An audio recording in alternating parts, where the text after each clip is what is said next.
As a medium, I'm in the middle when I do the readings. So I shall explain. So when people come to see me as a medium, they're wanted to connect to the loved one on the other side. There is a reason for mentioning this. And the other person on the other side, in spirit form, the loved ones on the other side want to also connect to the loved ones on this side. And I'm just like the messenger, the voice box.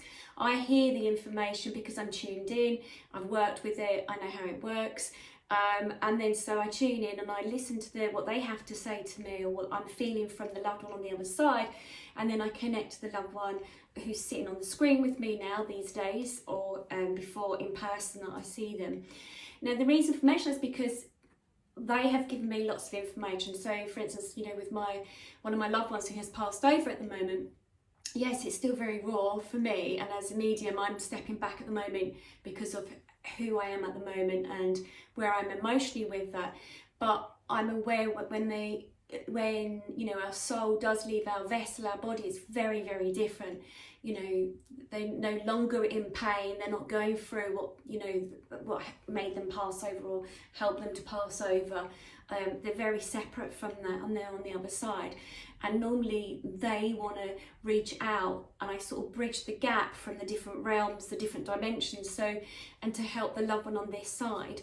For me personally, you know, with my own thing going on at the moment, I'm hearing family members are very tearful, and I think as a human being, I'm processing the humans that are suffering right now. So I need to step back a little bit just so that I have some space, they have some space. I can't really work as a medium for them at this precise moment because I'm also processing my own information, and that's quite normal. That's quite normal with lots of mediums that go through that process. And also as a human being, we need to acknowledge when we are going through some adversity, something that happens to us as well, and that's really important. You know, I tell my clients all this all the time, and unless I, you know, do it myself, I'm no good as a therapist or as a medium. So, okay. Now the reason for mentioning it is that literally what I'm hearing from Spirit is that, and very clearly today, you know, I sat there with them. I said, so what am I here for then if I can't help those closest and dearest to me? And, you know, they were saying you are a messenger, you pass on information, you bridge the gap with loved ones. And also that now other work that are bridging the gap in the sense of bridging the gap from individuals who want to be more in tune, work with their psychic abilities, their gut feelings, their intuition. So really hearing very loud and clear to become more of a teacher. So, and that's what I'm looking more at as well, developing on that side of things. I've been teaching for some time, but I understand exactly what they mean. So I understand now more of the sense of my role in helping others to connect to your own natural abilities, because they're your natural abilities, they're not mine, they're your natural abilities. And through having my natural abilities, it's really helping me get through a tough time. And when we all go through those difficult, tough times, we need something to sort of have for you as an individual to help you to get through. I think if I didn't have Spirit right now, I would find it a lot harder and tougher to get through, you know, everything that's going on in my family at the moment. But it's fine. This is just what happens. So, okay, thank you. Okay, they want me to mention this because thank you, I understand what they're doing. So, what I want to do is, I mean, having lots of downloads recently, and lots of downloads about individuals' journeys, and lots of downloads about consciousness and the collective, and heard about the dreams and the soul level and what happens during those dreams where individuals are popping into people's dreams, you know, with this group of like-minded souls that we have here I'm talking to in front now, of people are seeing each other in dreams and they're talking with them or walking with them or whatever. And when I was talking and connecting with Spirit, the information that was given to me was very much your soul there's many facets, many sides to it, there's many dimensions to it. So your soul is just not housed within your body, but it's all part of everything around you. It just becomes interconnected with everything and the energies. So for instance, if with developing your own skills and with being around like-minded people and your frequency being at a certain pitch, a certain level, you're going to connect to those individual people. So okay, thank you. So wanting to connect to like-minded people, so who are open-minded, who are open to the fact of consciousness, who are open to the fact that there is more to life than what you see before you. Okay, once you are open and your frequency is higher, and through meditation and through learning about your own abilities, working with your gut instinct, helps you to connect with one another. And that's why it's easy for you all to meet up with different members from a group that is virtual on the screen right now, and it makes it easier to connect with one another. Thank you. Also, they were saying that, you know, with loved ones who pop into dreams to guide you, to be there, and that's exactly what they're doing. They're guiding you, they're popping in, they're feeling what's happening to you at any particular time, and they step forward to assist you. Now, I was chatting with my guides today, actually, while I was out walking in the park. I was connecting, I was really grounding myself, being in nature today. I was consciously being aware, walking, and then sat down on the bench, and then all these dogs kept on coming over to me, and I lost my dog not so long ago, so it was so lovely. These dogs seemed to know that's what I needed, was a big hug from them. So they came today to the bench, and I was sitting there chatting with the dogs, telepathically of course, and owners are sort of saying, oh, they're very muddy and, you know, whatever, and I'm like, no, it's all fine. But when I was sitting there chatting, and they then walked away, and then I was connecting to a tree, as you do, and I was sitting there on the bench, and I was tuning into this tree, and then I was told more information about, you know, it's a lot easier once you start working with your own natural abilities to tune in to the frequency of nature. It's when we go into our mind, when we, you know, have those issues, when we're having problems, you know, whatever's going on for you, each and every one of you, whether a death or money or, you know, the worries of what's going on in the world, that's when you separate yourself from this consciousness. You go inside, it creates almost like a fog. Now, they're saying that it's not that you're not meant to have those issues. It's not that it's supposed to separate you necessarily. You need to have your human body. You need to have your human experience to actually be feeling those emotions. You need to be having those experiences so that your soul grows, your soul then can move forward. So it's through those experiences, and we've all had those experiences. There's all different experiences for many people where you may have reached that brink and you're thinking, that's it, I'm done, or, you know, there's so much going on for me, I can't cope, or whatever it is. But it's when you sort of allow it to consume you, when you don't allow yourself to believe there is something more, that you know, don't allow it to get like quicksand to be pulled down, but when you just can be with it, yes, go into it to feel it, because you are human, that's why you're having this experience, but not allowing it to consume you. Allow yourself to know that there is so much more. Okay, let's have a little look. Okay, thank you. So I just asked them, I said, so how can I explain this more? So okay, thank you. They brought me someone to my mind.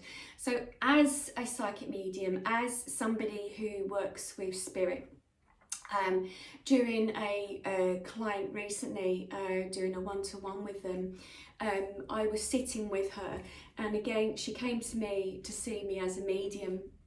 Didn't tell me anything else, didn't tell me her story, and that's what I prefer.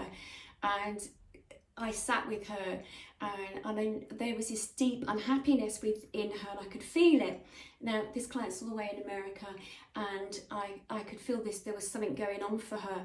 And what happened was, I was tuning in to see, you know, what I could hear, what was going on, why would she be connected, was there a loved one on the other side?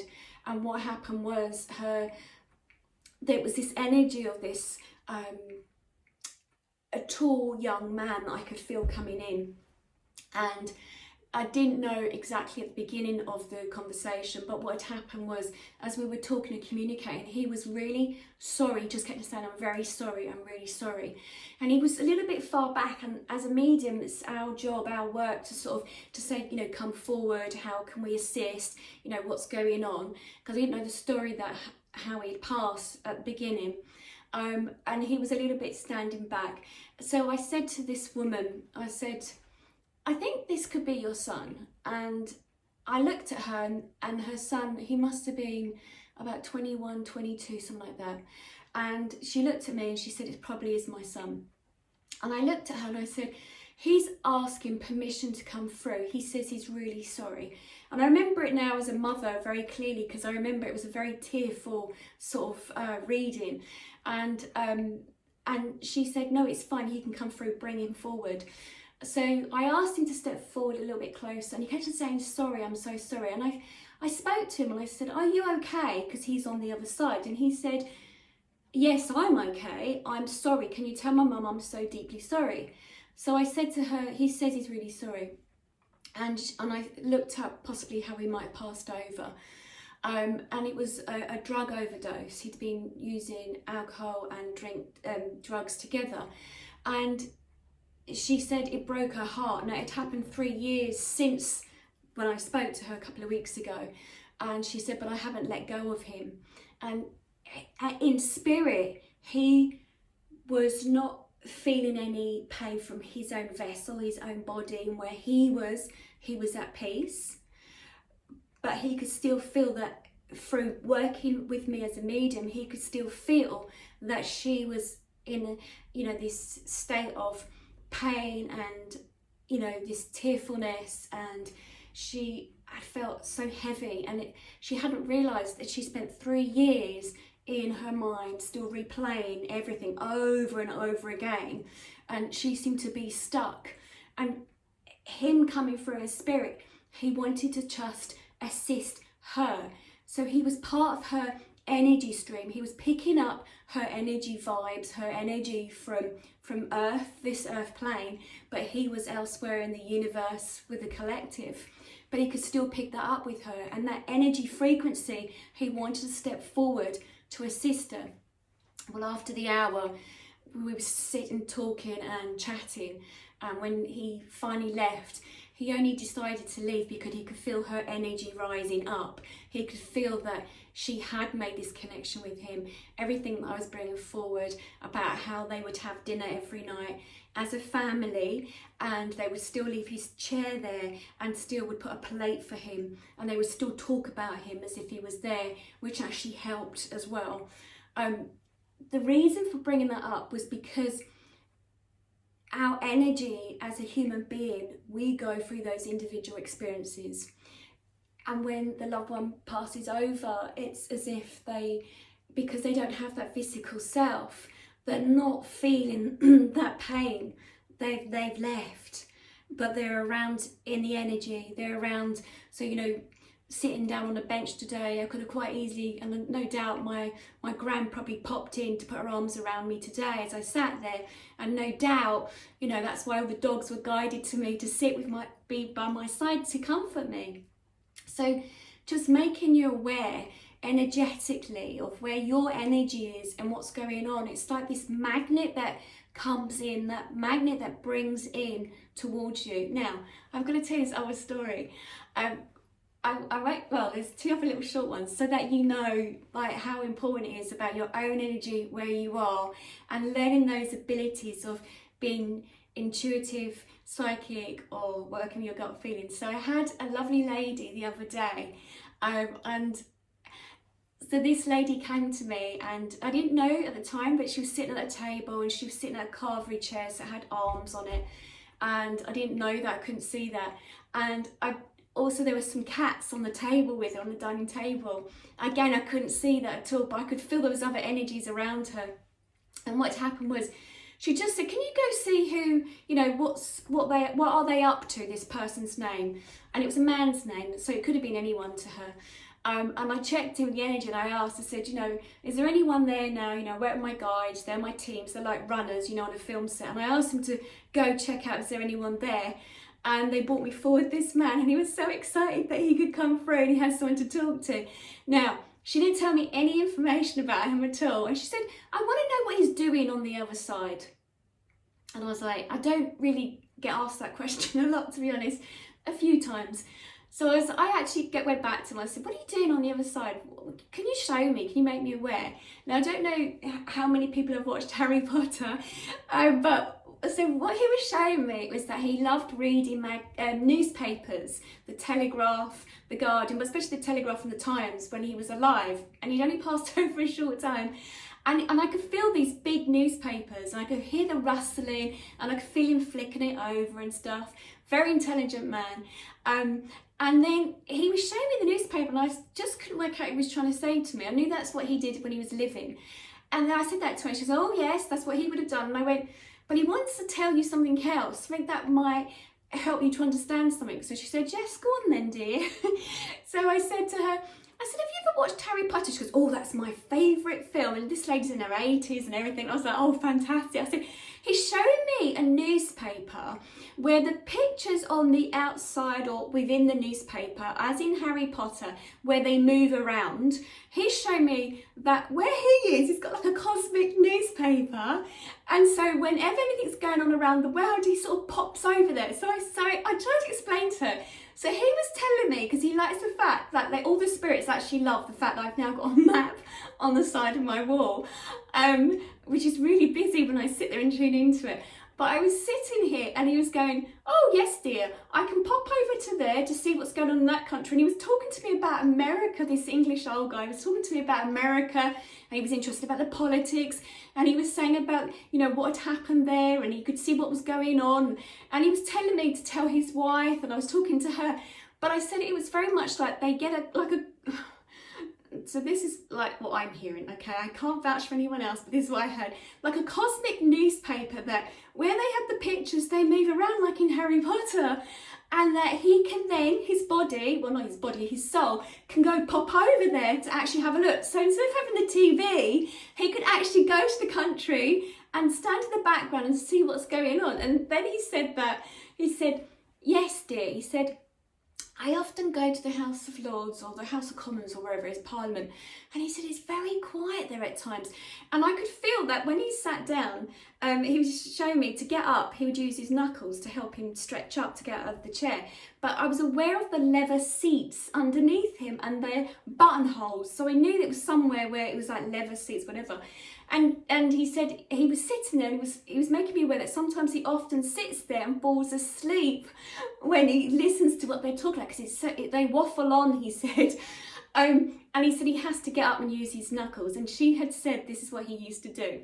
I wanted to share that because it was to hear what he's doing on the other side. We often think when loved ones pop over, when loved ones leave us, that, you know, we don't know what they do, we don't know if there is an afterlife or whatever they do, but I'm hearing it so much now from clients who are saying to me, what are they doing on the other side? So I told them, right, I have one more story, then I'll stop.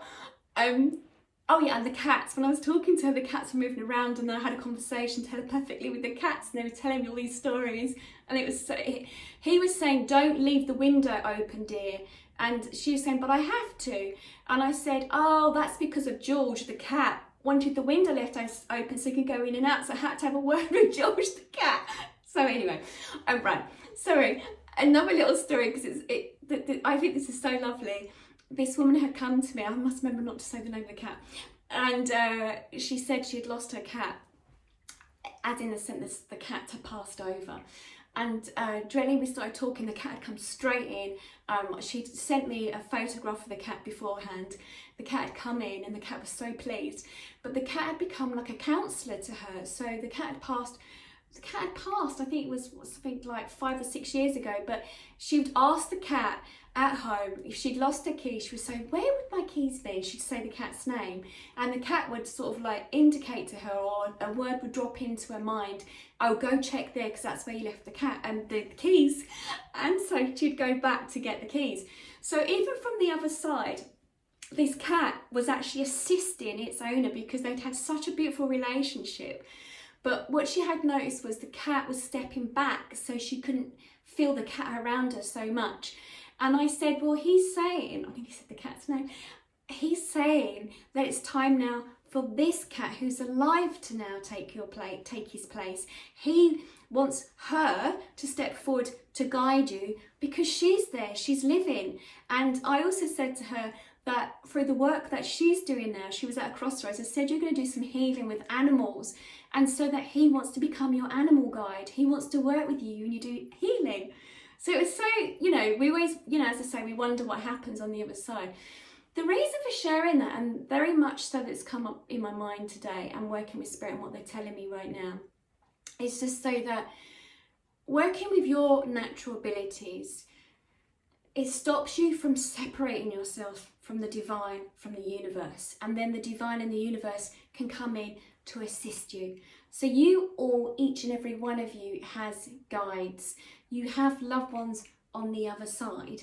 It's just you need to be consciously aware of reaching out to them to assist you, to ask them for assistance, and then they'll be there to help you.